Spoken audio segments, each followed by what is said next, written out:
Welcome to citizens pulse. నేను మీ Rajesh.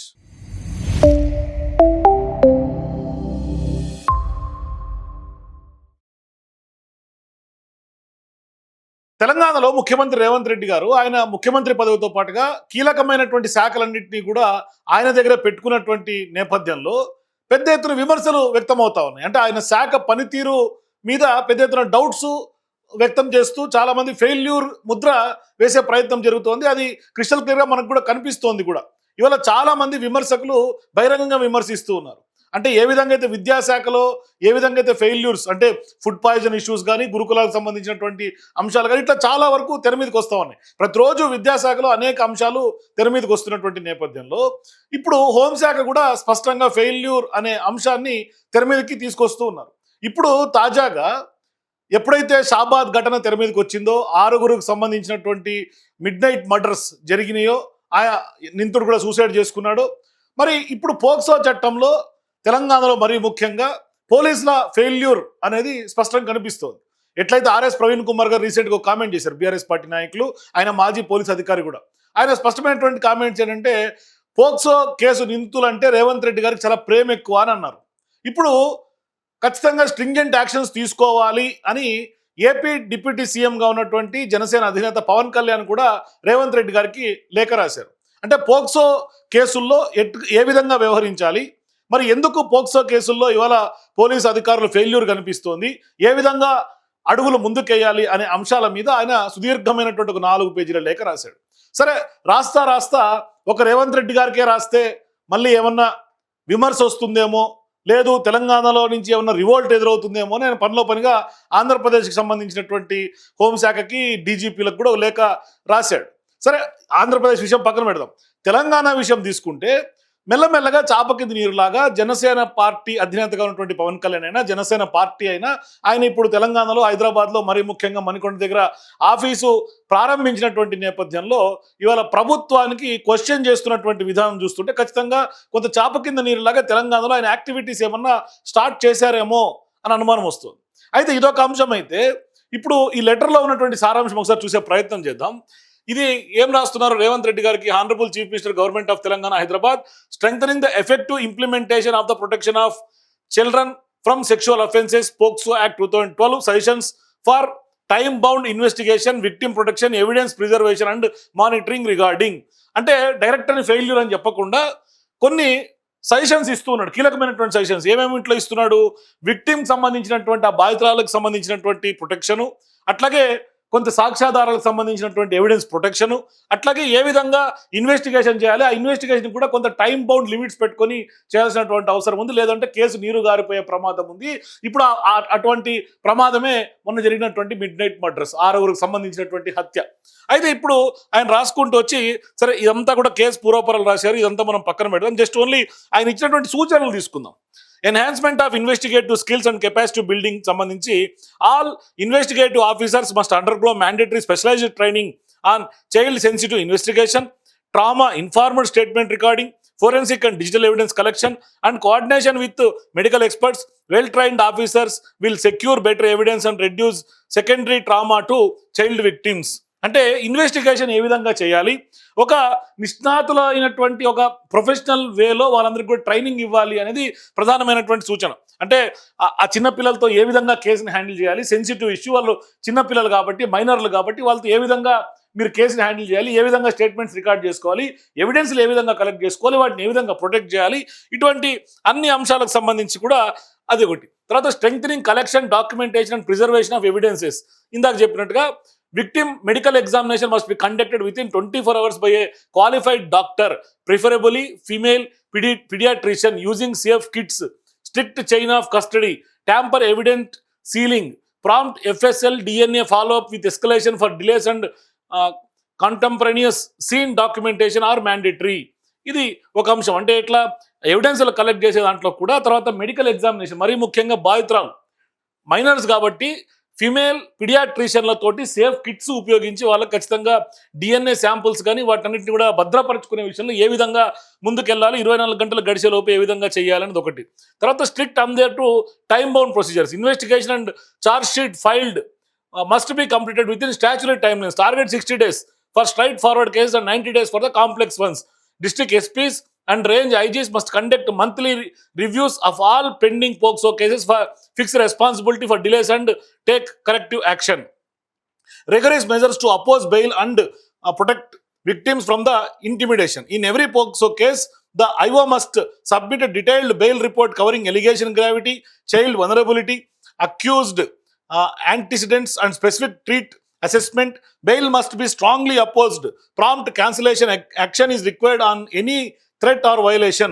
Every case must have a victim protection plan with nodal officer, increased patrolling, escort where needed, and linkage to one-step cancers and victim compensation. మరి ఈ bail గురించి మాట్లాడుతున్నారు. Bail రాకుండా ఖచ్చితంగా స్ట్రిక్ట్గా వాదించాలి. IO స్పష్టంగా ఈ ప్రతి పోక్సో కేసులు కూడా ఏ విధంగా ముందుకెళ్లాలనే అంశాల మీద కూడా victim protection plan, nodal officer ఇదంతా ఆయన రాసుకుంటూ వచ్చారు. అట్లాగే opening and maintenance of rowdy sheets for habitual threatening accused, అంటే వరుసగా చేస్తున్నటువంటి దాడులు చేస్తున్నటువంటి అట్లాంటి వాళ్ళ మీద రౌడీ షీట్లు ఓపెన్ చేయాలి అనేది ఆయన ఎస్పీలకి స్ట్రిక్ట్ గైడ్ లైన్స్ ఇవ్వాలి. తర్వాత in addition the following complementary steps are suggested for holistic strengthening of the POCSO ecosystem. Comprehensive SOP, a uniform SOP covering FIR to disposal with a checklist for investigation, evidence, victim support and coordination must be issued. Dedicated monitoring cells, dedicated POCSO monitoring cells at district and range levels must track progress, enforce timelines, coordinate with prosecutors and courts at state level. Under DGP will provide oversight, joint review meetings, mandatory FIR registration, coordination with institutions. అట్లాగే protocols for schools, hostels, coaching centers and places of worship must include internal reporting of allegation against persons in trust positions, mandatory reporting under the sections 1920 POCSO, staff training or recognizing abuse and shift escalation of police CWC while respecting presumptions of innocent but prioritizing child safety. సరే, ఇంత ఇచ్చారు కదా. ఇక్కడ first 2 పేజీల్లో కూడా స్పష్టంగా రంగారెడ్డి జిల్లాలో ఎట్లయితే 6 mid night murders చేసి రాశారు క్లియర్గా. A matter of grave concern in the emerging tendency of accused persons in POCSO cases or their associates through threaten, intimidate or physically harm victims and their families.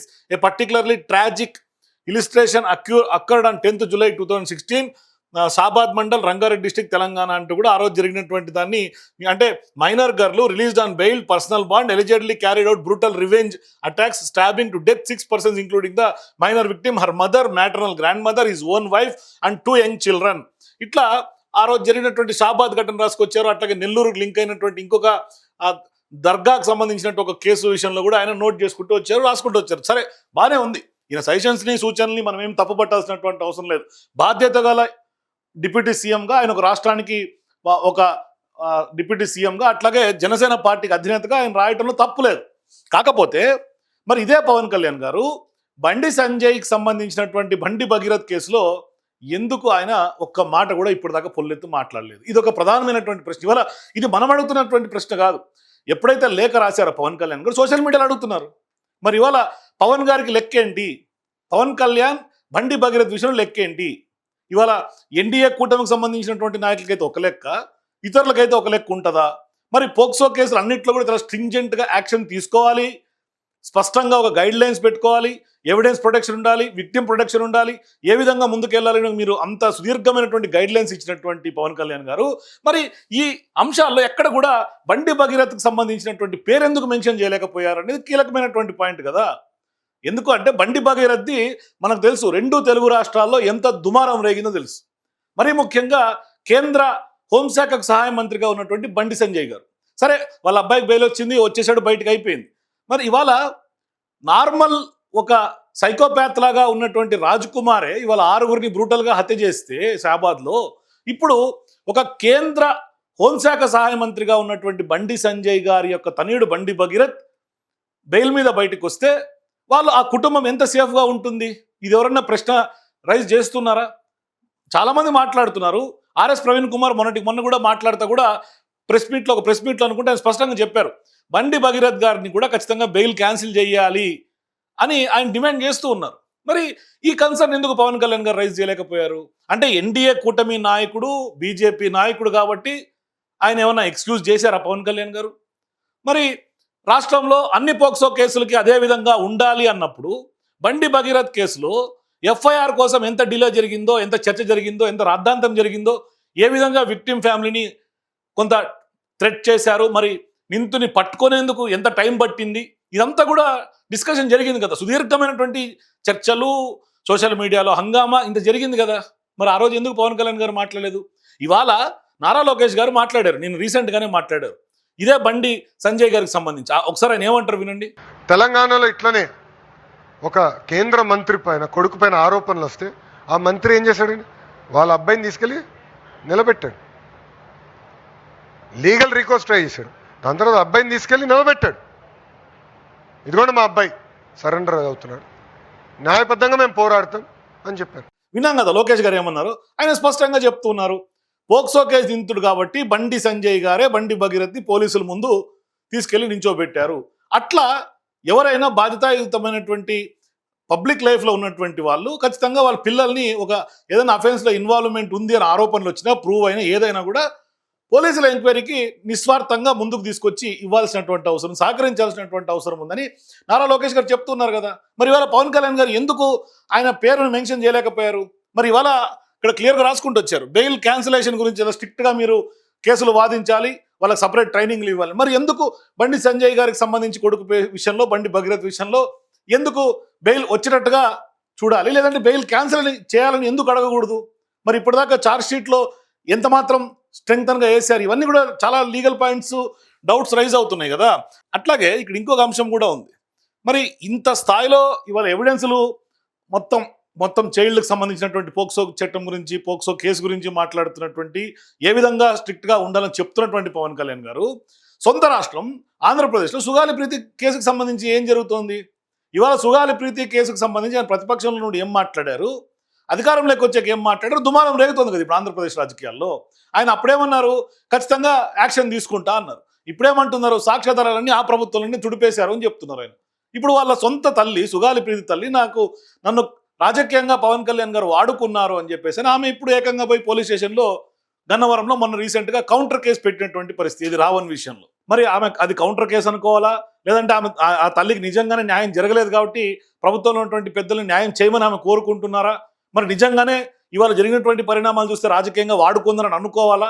ఇది ఒకసారి ప్రజలు decide చేయాలా. మీరు కూడా ఒకసారి దాన్ని కరెక్ట్గా, అప్పుడు ఎట్లయితే ప్రతిపక్షంలో ఉన్నాడు సుగాలి ప్రీతి గారు తల్లి దగ్గరికి మీరు వెళ్ళి కలిశారో, ఇప్పుడు కూడా కలిస్తే తప్పు లేదు.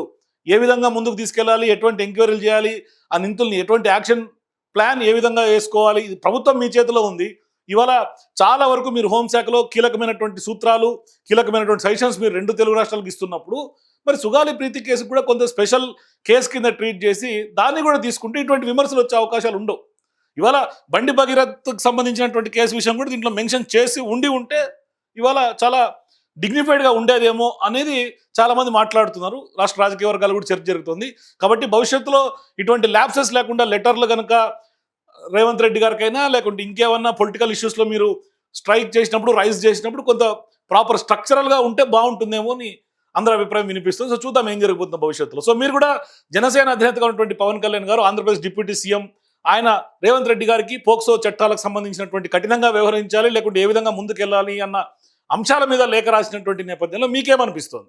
ఈ లేఖ సరైనటువంటి టైంలో రాశారా, లేకుంటే బండి భగీరథ్ సంబంధించినటువంటి కేసుని ఎందుకు ఈ పోక్సో చట్టం, ఈ పోక్సో కేసుల్లో ఈ 4 పేజీల లెటర్లో ఎందుకు ఇన్వాల్వ్ చేయలేకపోయారు పవన్ కళ్యాణ్ గారు? మే ఏప్రిల్ కింద నాకు కామెంట్స్ చెప్పండి. For more videos please watch citizens pulse.